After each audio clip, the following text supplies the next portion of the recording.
The restaurant was one of those high-end steakhouses where prices weren't listed on the menu and the waiters wore full tuxedos. My brother Mike had chosen it, which should have been the first warning that something was off. Mike never paid for dinner, let alone pick places where appetizers cost $40. "Order anything you want," he said, sweeping his hand across the menu with a confident smile. "Tonight's on me. We're celebrating." Across the table, my parents beamed at him. My sister Jennifer looked impressed. Even Uncle Paul, who rarely approved of anyone, nodded with a measure of respect. "Celebrating what?" I asked cautiously. "You'll see. Let's eat first. I want to do this properly," he said. I should have left then. I should have recognized the setup, the performance, the carefully orchestrated family dinner that had nothing to do with celebration and everything to do with Mike's ego. But I was tired from a long week, and the thought of going home to an empty apartment and reheated takeout was depressing enough that I stayed. We ordered prime rib for Mike, filet mignon for Dad, salmon for Mom. I chose the cheapest item on the menu, a chicken dish still priced at $38, and tried to ignore the smirk Mike gave me. "Always so cautious," Jennifer said, sipping her wine. "Never taking risks, never splurging." "That's your problem, Emma. You're so busy being careful that you forget to actually live." "I live fine," I said quietly. "Do you?" Mom's voice was gentle, but the criticism was clear. "You're 32 years old. You live in that tiny apartment, drive that old car, never go anywhere or do anything. We worry about you." "I'm fine," I repeated. "You're stuck," Mike corrected. "You've been stuck for 5 years. Same boring job, same boring routine, same boring life. Meanwhile, the rest of us are out here making things happen." Mike had just closed a huge real estate deal, Dad added proudly. 3 commercial properties in one transaction, his biggest sale yet. "Congratulations," I said. "Thanks," he replied, his smile sharpening. "Honestly, I couldn't have done it without family support." That's what tonight's about, acknowledging how family helps family succeed. The food arrived, perfectly cooked, beautifully presented. I ate slowly, waiting for whatever Mike had planned. The anticipation felt like watching storm clouds gather on the horizon. Dessert came creme brulee for everyone except me. I declined, knowing Mike would comment on my frugality. "He's always worried about money," Mike said, cracking the caramelized sugar on his dessert with unnecessary force. "Never wants to spend a dime. Never wants to enjoy life. Just hoards everything in that savings account like some kind of Depression-era grandmother. There's nothing wrong with being responsible," I said evenly. "Responsible?" he laughed. "Is that what you call having $2,287,543.18 sitting in a savings account earning basically zero interest? Because I'd call that stupid." The table went silent. "How do you know how much I have?" I asked, my voice calm despite the ice flooding my veins. "Because I checked," Mike said, pulling a folded paper from his jacket pocket. "Had to verify the funds before I could make the transfer." He unfolded the paper with a flourish, holding up a bank transfer receipt. My bank, my account number, a transfer of $2,287,543.18 to an account in Mike's name. "Finally, put your money to good use," he announced, waving the receipt. "You can thank me later." The family applauded, actual applause, as if Mike had performed a magic trick instead of committing a federal crime. "What did you do?" I asked, keeping my voice unnaturally calm. "I invested your money properly," he said proudly. "That commercial real estate deal I mentioned, I used your savings as the down payment. 20% down on an $11,500,000 purchase. The returns are going to be incredible." "We," I repeated, "you and me partners," he grinned. 60-40 split. I get 60% since I found the deal and I'm doing all the work, but you get 40% of the profits just for providing the capital. You should be thanking me. In 5 years, your $2.3 million will be worth at least $4 million. "How did you access my account?" I asked.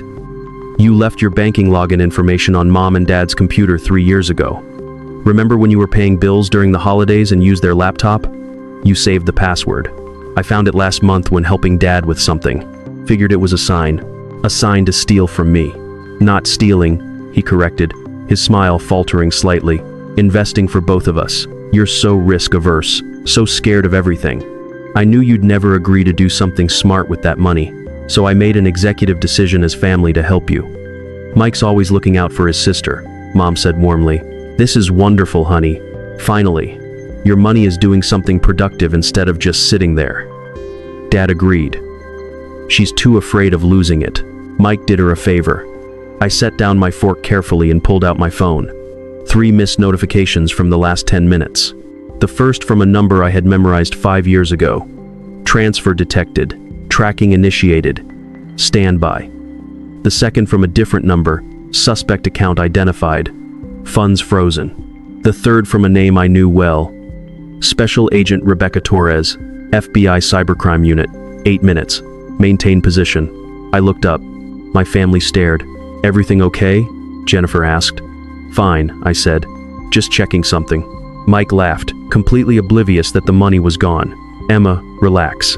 I'll send you monthly statements. You can track the investment returns. How did you transfer that much money? I asked. Most banks have daily limits and security holds on large transactions. I spread it over 3 days, he said proudly. Transferred $750,000 each day, then the remainder this morning. Took some planning, but I made it work. You accessed my account multiple times over 3 days. Yes, like I said. Security limits. The bank called once to verify, but I said I was making an investment. They bought it. You committed bank fraud, I said quietly. I committed smart investing, he corrected. There's no difference, I said. Uncle Paul cleared his throat. Emma, I know you're upset, but Mike really did you a favor here. That money was just sitting there. Now it's working for you. That's good financial management. Plus, you get to be part of his success. Jennifer added, his business is taking off. He's going to be a millionaire, and you get to share because he included you. Generous, I repeated. Very generous, Mom confirmed. A 60-40 split when he's doing all the work. That's more than fair. You should be grateful. I checked my phone again. A new message. 3 minutes.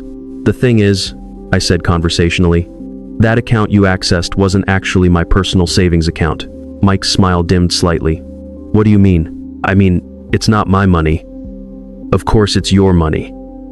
It's in your name. It's in your name, yes, but it's evidence. The table went quiet. Evidence of what? Dad asked slowly. I can't tell you that, I said. It's classified. But I can tell you this, the account you just emptied, Mike, is a federal evidence account maintained by the FBI as part of an ongoing cybercrime investigation. I'm the custodian of record because I work for the FBI. That $2.3 million is tagged, tracked, and monitored by the cybercrime unit. Mike went pale. You work for the FBI? Mom asked. I'm a senior digital forensics analyst, I said. Have been for 5 years. The boring job and tiny apartment are part of my cover. The money in that account is evidence in a major cyber theft case. It was stolen from multiple victims by a criminal organization we've been tracking for 3 years. We recovered it, and it's been sitting in that evidence account pending trial and restitution to the victims. You never told us you work for the FBI, Mom said. Because my work is classified, I said. I investigate cybercrimes, money laundering, and online fraud networks. Most of my cases involve organized crime syndicates.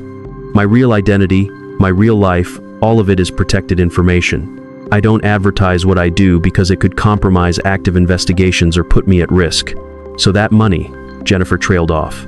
It's federal evidence, I confirmed, tagged with tracking algorithms, every movement monitored in real time. The moment Mike initiated the first transfer 3 days ago, alarms went off. The cybercrime unit has been tracking every transaction since then, documenting everything, building a case. A case against who? Mike whispered. Against whoever stole federal evidence, I said. Which would be you. Mike's face went from pale to gray. I didn't know. You knew it wasn't your money. You knew you didn't have permission to access my account. You knew you were transferring funds without my authorization. Those facts don't change just because you didn't know the money was federal evidence. But I thought I was helping, he protested. You thought you were stealing, I corrected quietly. He had found my login information, and instead of reporting the security breach, he used it to steal millions without my knowledge or consent. That's theft, bank fraud, and because the money is federal evidence, obstruction of justice. The restaurant went oddly quiet. I glanced around. 4 people in business attire had entered, positioned near our table.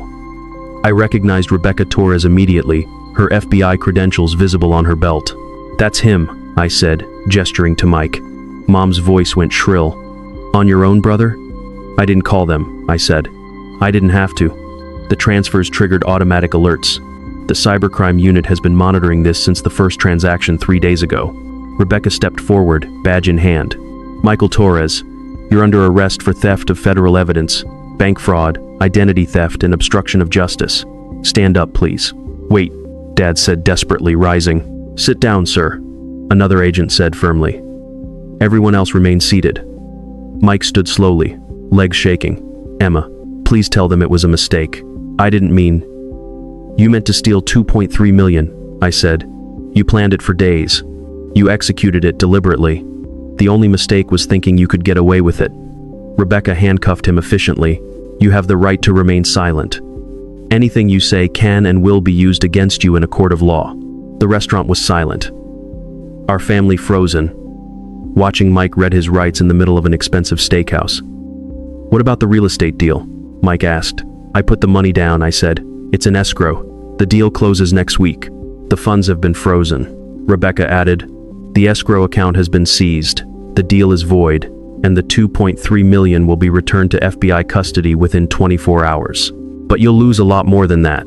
You stole federal evidence. You're looking at 10 to 20 years in federal prison.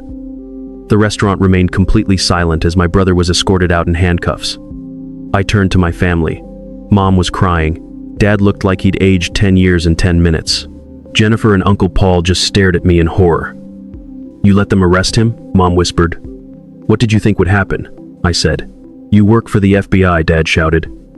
Yes, I said calmly. I couldn't and wouldn't intervene. Mike committed serious federal crimes, multiple crimes. He accessed protected systems, stole tagged evidence, committed bank fraud, and attempted to hide the proceeds in a commercial real estate transaction. Those crimes don't disappear just because we share DNA. But he's your brother, Jennifer said, voice shaking.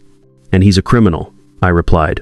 He found my login information, and instead of reporting the breach, he exploited it to steal millions. He planned this. He executed it over multiple days. He was deliberate, premeditated, and entirely responsible for his actions. He was trying to help, Mom said softly. He was trying to steal.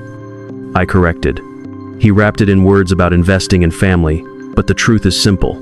He found access to money that wasn't his, and he took it. No one forced him. No one told him to commit fraud. He did it all on his own because he saw an opportunity. Uncle Paul cleared his throat. You could have warned him about that account before he used it. I couldn't, I said. My work is classified. The account's existence, the investigation, it's all classified. I'm legally prohibited from discussing it with anyone without clearance, especially not family. Criminal organizations target investigators' families because they know people will compromise principles to protect loved ones. So you just let him walk into a trap? Dad demanded. Mike walked into a crime, I said, all by himself. Nobody forced him to access my account. Nobody told him to transfer the money. He did that willingly, believing he was entitled. The waiter appeared hesitantly. The check, sir. Dad looked puzzled. Mike was paying? He's in FBI custody, I said. I'll get it. I pulled out my personal credit card and handed it over. The bill came to $84,763. I paid it without flinching, left a generous tip, and stood. Where are you going? Mom asked. Home, I said. I have a long debrief tomorrow. I need to document everything for the investigation report. You're just leaving? Jennifer asked, stunned. Yes, I said simply. Mike will be processed, arraigned, and assigned a federal public defender. He'll likely be denied bail given the severity of the charges. Then he'll await trial. How long? Dad's voice was hollow. 6 months to a year, probably. Federal cases take time. And prison, if convicted, which he will be the evidence, is overwhelming. He's looking at 10 to 20 years. Likely serve 8 to 12 with good behavior. Mom made a wounded sound. He stole $2.3 million in federal evidence. What did you expect? I asked gently. A slap on the wrist? These are serious crimes with serious consequences. He's your brother, yes, but that doesn't change the law. I left the restaurant, the celebration dinner now a crime scene. The FBI field office was 20 minutes away. I drove in silence, compartmentalizing personal from professional. Rebecca was waiting in the interview room. "You okay?" she asked. "I'm fine," I said. "That was your brother." "I know," she said, studying me. "Most people would be more upset." "I'm upset," I admitted. "But I'm also a professional. He committed crimes. I did my job. Those two things coexist." She slid a tablet across the table. "I need your statement. Everything tonight, everything he said. We'll use it in prosecution." I spent 2 hours documenting Mike's confession, finding my login, spreading transfers over 3 days to bypass security limits, impersonating me to the bank, the real estate deal. All of it would be used against him. "This is a strong case," Rebecca said. "Maybe the strongest I've seen in 5 years. Your brother basically confessed in front of 8 witnesses in a public restaurant. He didn't think he was confessing. He thought he was bragging. Stealing federal evidence, accessing FBI systems that's not clever," I said. "That's a one-way ticket to federal prison." Rebecca nodded. "Are you going to visit him?" "Probably not," I said. "Mike spent our lives treating me like I was stupid, worthless, a failure. He mocked my career, my choices, my life. Then he stole what he thought was my money because he believed he deserved it more. This isn't revenge. It's consequences. If Mike had accessed my personal savings and stolen it, I would have reported him the same way. The fact that it was federal evidence just adds charges. The crime, the theft, the fraud, the betrayal, that's what matters." Rebecca nodded slowly. "You did everything right. Maintained your cover, didn't interfere with the investigation. That's protocol." "I know my family won't see it that way," I said. "Their approval isn't worth compromising my integrity." Over the following weeks, the case proceeded exactly as expected. Mike was arraigned, denied bail, held in federal custody. His lawyer argued ignorance, but it didn't matter. The theft charges alone were enough. My family called relentlessly, trying to guilt me. I blocked their numbers after the 15th voicemail. Mom sent emails questioning how I could sleep at night. Dad's email was shorter. "You're not our daughter anymore, don't contact us again." Jennifer's email was the most revealing, accusing me of being heartless. I didn't respond. The trial happened 8 months later. I testified for 3 hours, detailing exactly what happened.